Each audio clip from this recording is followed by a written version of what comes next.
खैबर पख्तूनख्वा के वज़ीर ख़जाना तैमूर सलीम झगड़ा ने कहा है कि वफाकी हुकूमत ने IMF को सरप्लस की यकीन दहानी कराई। सैलाब पर 4,000 अरब रुपए खर्च होंगे, जिनमें 200 अरब रुपए KP हुकूमत लगाएगी, मगर वफाक ने 6 माह में इन्हें 1 रुपया भी ट्रांसफ़र नहीं किया, जिसकी वजह से सूबे को खसारे का सामना है। परवेज़ खटक ने कहा है कि हुकूमत की कोई पॉलिसी नहीं, ये शॉर्ट टर्म के लिए अपनी चोरी बचाने आए हैं। ये जितना इमरान खान को दबाएंगे वो उतना ऊपर उठेंगे। PTI रहनुमा इस्लामाबाद में न्यूज़ कॉन्फ्रेंस कर रहे थे। IMF को कमिटमेंट हुई है पता नहीं कितनी सरप्लस इसकी, जब ये कह रहे हैं कि 4,000 अरब रुपए हमने फ्लड्स पे लगाने, मुझे खुद पता है कि 200 अरब रुपए तो इमीडिएटली हमने लगाने हैं। खैबर पख्तूनख्वा में हमारे पास हमारे तनख्वाह का बिल है 5.5-6 अरब और हमें यहाँ से ट्रांसफ़र हो रहे हैं 4.5 अरब। 1 साल और 9 महीने, क्योंकि मार्च में हुकूमत बदल गई।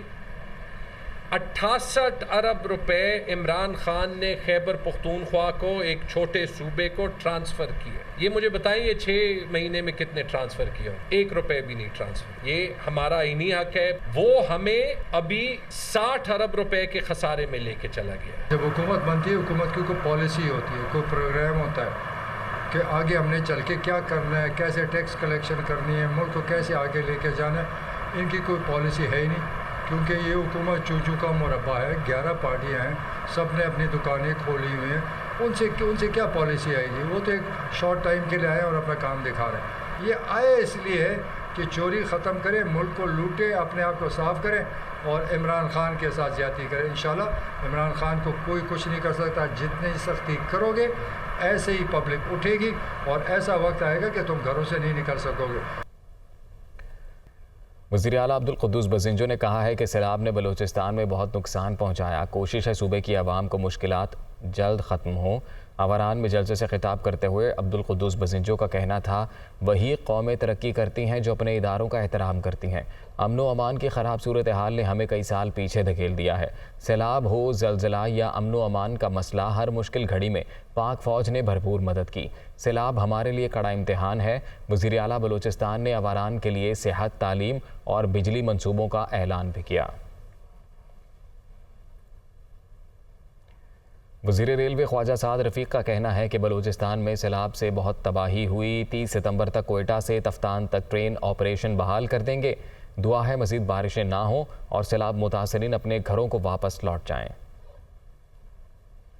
में सैलाबों ने बहुत नुकसान किया है, जैसे सिंध में हुआ है। यहाँ पे हमारा कोयटा तफ्तान सेक्शन 104 जगह से ब्रीच हुआ है और कुछ ब्रिज गिरे हैं।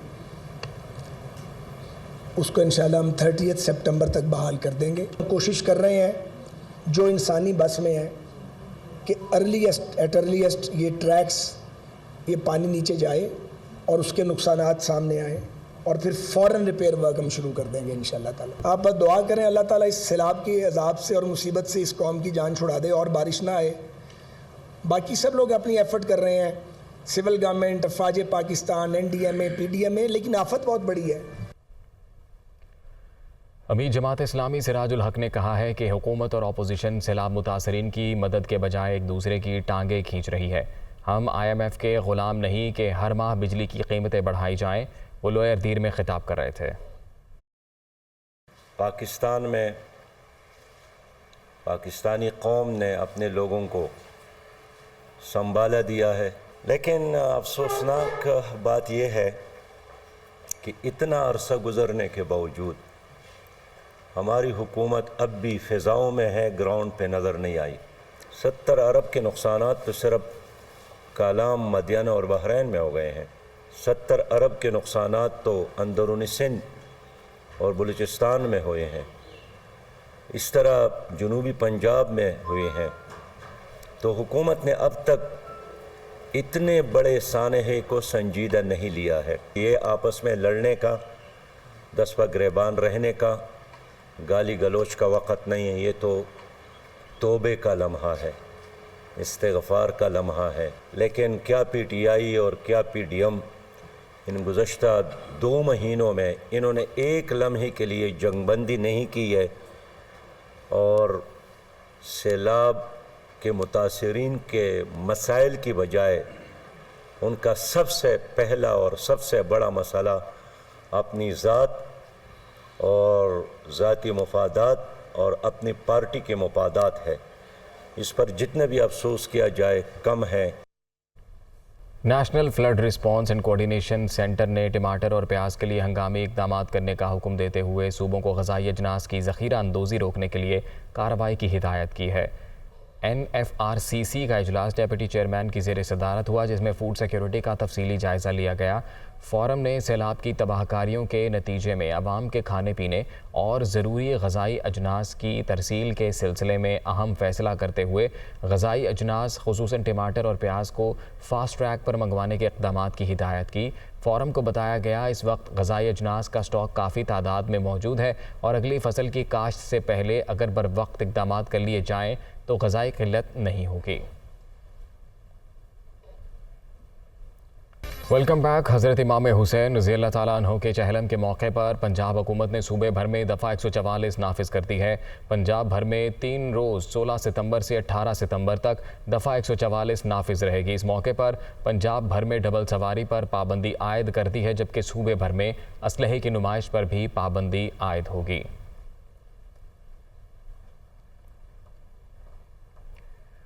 वज़ीर दाखिला राना सनाउल्लाह ने कहा है कि चहलम हज़रत इमाम हुसैन के मौके पर पाक फ़ौज सिविल इंतज़ामिया की मदद के लिए सिक्योरिटी के फ़राइज़ अंजाम देगी। वज़ीर दाखिला ने कहा है कि वफाकी हुकूमत ने आर्टिकल 245 के तहत पाक फ़ौज की खिदमात की मंजूरी दी। अमन व अमान बरकरार रखने के लिए तमाम फोर्सेस का इस्तेमाल किया जाएगा। सिक्योरिटी सूरत हाल मॉनिटर करने के लिए वज़ारत दाखिला में सेंट्रल कंट्रोल रूम कायम कर दिया गया। सेंट्रल कंट्रोल रूम से जलूसों सिक्योरिटी मामलात को मॉनिटर किया जाएगा। जलूस के रास्तों इमाम बारगाहों की सिक्योरिटी के लिए इक़दाम किए जाएंगे।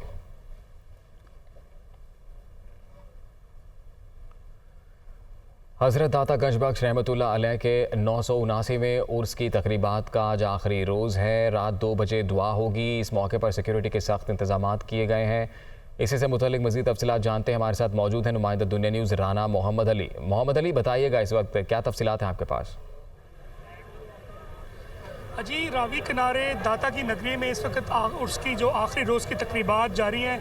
आज जैसे दिन का आगाज़ होगा, तीसरा रोज़ है उसका 979वां, उस सारा दिन महफिल समा और इसमें महफिल नात, कौमी महफिल नात हो रही। इसी तरह कि रात जो उनसी कौमी महफिल कि रात भी इसमें मुनक़िद की जा रही है।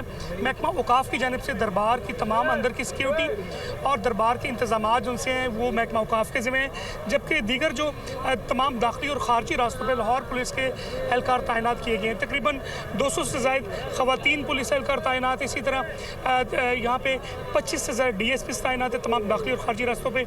4 से ज़्यादा SPs हैं जो 24 घंटे शिफ्ट वाइज उनसे वो तमाम सिक्योरिटी की मॉनिटरिंग कर रहे हैं। दूसरी जानिब DC कमिश्नर ऑफिस में एक मॉनिटरिंग सेल बनाया गया जिसमें 177 से ज़्यादा कैमरे नस्ब किए गए हैं जो तमाम तर सिक्योरिटी के तमाम मामला देख रहे हैं। CCP लाहौर इस सारे मामले की निगरानी खुद कर रहे हैं। अब महकमा औक़ाफ़ ने तकरीबन 1 करोड़ रुपया मखसूस किया था, जिसमें लंगर का वसी इंतज़ाम महकमा औक़ाफ़ की जानिब से किया गया है और इसके अलावा मुखय्यर हज़रात जितने भी वो तमाम ज़ायरीन के लिए 24 घंटे यहाँ पे लंगर का भी सिलसिला जारी है। यहाँ पे अगर बात की जाए ख़वातीन के लिए गेट नंबर 4 रखा गया, VIP गेट भी उसे मखसूस किया गया। दूसरी जानब सोने वाला गेट गुज़िश्ता रोज़ उन्होंने खोला था मर्दों के लिए, लेकिन आज दोबारा फिर उन्होंने मर्दों की एंट्री जो सी गेट नंबर 1, 2, 3, 4 से दी है। इसी तरह गेट नंबर 5 से भी एंट्री दी जा रही है। तमाम तर पुलिस एहलकार जो से जामे तलाशी के बाद दाखिल होने दे रहे हैं। एक जो बैक साइड है दाता दरबार की जिसमें बिलालगंज का एरिया, तमाम रास्ते खारदार तारों से और कंटेनर्स लगा के बंद किए हुए हैं। सिर्फ वो लोग दाखिल हो सकते हैं जिनकी सिक्योरिटी क्लियरेंस के बाद या उनको सर्च जामे तलाशी के बाद दाखिल होने दिया जा रहा है। मेन जो एंट्रेंस दी गई है वो DC ऑफिस के बाहर से दी गई है, जो GC यूनिवर्सिटी का ऑपोजिट बिल्कुल एक वो रास्ता दिया गया है। दूसरा रास्ता इन्होंने जो दरबार के मेन हाथे के मेन 2 दरवाजे वहाँ से दिया गया रास्ता। और तमाम तर जितनी भी सिक्योरिटी है लाहौर पुलिस की जिम्मेदारी। आज का जो आखिरी रोज़ की तकरीबात है, महफिल समा, महफिल नात और महफ़िल क़िराअत के बाद उलमा कराम तकरीर भी करेंगे, जबकि उलमा अहले सुन्नत बड़ी तादाद में यहाँ पे मौजूद है। दूसरी जानिब जो उनसे रात 2 बजे के करीब कहा जा रहा है कि जैसे दिन का आगाज़ होगा, अगले दिन रात 2 बजे के करीब दुआ होगी, जिसमें दाता दरबार के मस्जिद के जामे मस्जिद के जो मरकज़ी इमाम हैं, इसके अलावा DG औकाफ़ होंगे, दीगर औकाफ़ के सेक्रेटरी और दीगर जितने भी अफसरान हैं वो भी दरबार की मस्जिद में मौजूद होंगे। आज सारा दिन रश रहेगा ज़्यादा। स्पेशली तौर पे CTU के एजेंसी में हिदायत जारी की गई है कि जो ट्रैफिक के इंतजामात हैं वो ट्रैफिक पुलिस एहलकार देखेगी, जबकि सिक्योरिटी के इंतजामात जितने भी हैं वो लाहौर पुलिस की जिम्मेदारी है। इसमें CCP लाहौर, IG पंजाब इस सारी सिक्योरिटी के जिम्मेदार हैं और DAG ऑपरेशन इसकी मॉनिटरिंग कर रहे हैं। ज़िला इंतज़ामिया की जानब से DC कमिश्नर जो हैं वो तमाम तर इंतजामात सफाई के, वासा सॉलिड वेस्ट मैनेजमेंट के, वो तमाम तर इंतजामात की जिम्मेदारी DC लाहौर की है। और जो मॉनिटरिंग सेल बनाया गया है, जो कैमरे नस्ब किए गए, एक मॉनिटरिंग रूम बनाया गया DC ऑफिस में, उसमें ये 3 रोज़ तक तमाम जुलूस की जो निगरानी है वो की गई है। और स्पेशली तौर पे ख़वातीन, बच्चे, बूढ़े, जवान पूरे पाकिस्तान से यहाँ पे तशरीफ़ लाए हैं और उन्होंने जो उनसे जो हुज़ूर दाता गंज बख्श अली हजवेरी रहमतुल्लाह अलैह के 999वें उर्स की तक़रीबात में शिरकत की, लंगर भी वसी इनको दिया गया। और महकमा औकाफ़ ने स्पेशली तौर पर 60 लाख के उर्स की तक़रीबात का आज आखिरी रोज़ है। तफसीलात बता रहे थे राना मोहम्मद अली, बहुत शुक्रिया आपका। फैसलाबाद में ज़िला इंतज़ामिया और प्राइस कंट्रोल कमेटियाँ दूध दही की कीमतों को कंट्रोल करने में नाकाम हो गईं। दूध और दही की आसमान से बातें करती कीमतें इंतज़ामिया की नाक़िस कारकर्दगी की अक्कासी कर रही हैं। फैसलाबाद से देखते हैं अब्दुल बासित की रिपोर्ट। फैसलाबाद में दूध फरोश इंतज़ामिया के काबू से बाहर हो गए। सरकारी रेट लिस्ट पर दूध की कीमत 95 रुपये, जबकि मार्केट में 150 से 160 रुपये फ़ी लीटर के हिसाब से फ़रोख्त किया जाने लगा है। इसी तरह से दही की कीमत भी 170 रुपये फ़ी किलोग्राम से तजावज़ कर चुकी है। दूध बुनियादी ज़रूरत है, बच्चों की, बड़ों की, चाय से भी बंदा जाता है, बच्चों की भी खुराक पूरी नहीं होती। घर में बच्चों को भी, बुजुर्गों के लिए भी इस्तेमाल होता है, लिहाजा हम तो यही चाहेंगे कि दूध की कीमत को कंट्रोल करना चाहिए। असिस्टेंट कमिश्नर सिटी कहते हैं मुतल्लिका इदारों की मुआवनत से कीमतों को कंट्रोल करने के लिए इक़दामात उठाए जा रहे हैं। जो मार्केट्स असाइन की गई हैं, जो एरियाज़ असाइन किए गए हैं, उस एरियाज़ में सिर्फ सब्ज़ी फल नहीं बल्कि इसके अलावा उसके जो करियाने स्टोर्स हैं, उधर की जो पोल्ट्री की दुकानें हैं, गोश्त की दुकानें और दूध दही के, उससे भी चेक हो रहा होता है। जहाँ पे वायलेशन नज़र आती है वहाँ पे कार्रवाई की जा रही है। दूध दही की कीमतों के हवाले से रेट लिस्टें तो जारी कर दी जाती हैं, लेकिन इन लिस्टों पर अमल दरामद ना करवाए जाने से आम शहरी मसाइल की चक्की में पिसता जा रहा है।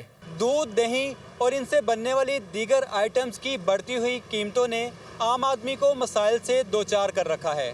इसके बावजूद इंतज़ामिया सूरत हाल को कंट्रोल करने में गैर संजीदा दिखाई देती है। कैमरामैन ज़ुबैर सलीम के साथ अब्दुल बासित, दुनिया न्यूज़, फैसलाबाद। कराची और हैदराबाद में बल्दियाती इलेक्शन। सिंध हाई कोर्ट ने 23 अक्टूबर को कराची में बल्दियाती इलेक्शन यकीनी बनाने का हुक्म दे दिया है। सिंध हाई कोर्ट में बल्दियाती इलेक्शन कराने की दरखास्तें जमात इस्लामी और PTI ने दायर की थीं।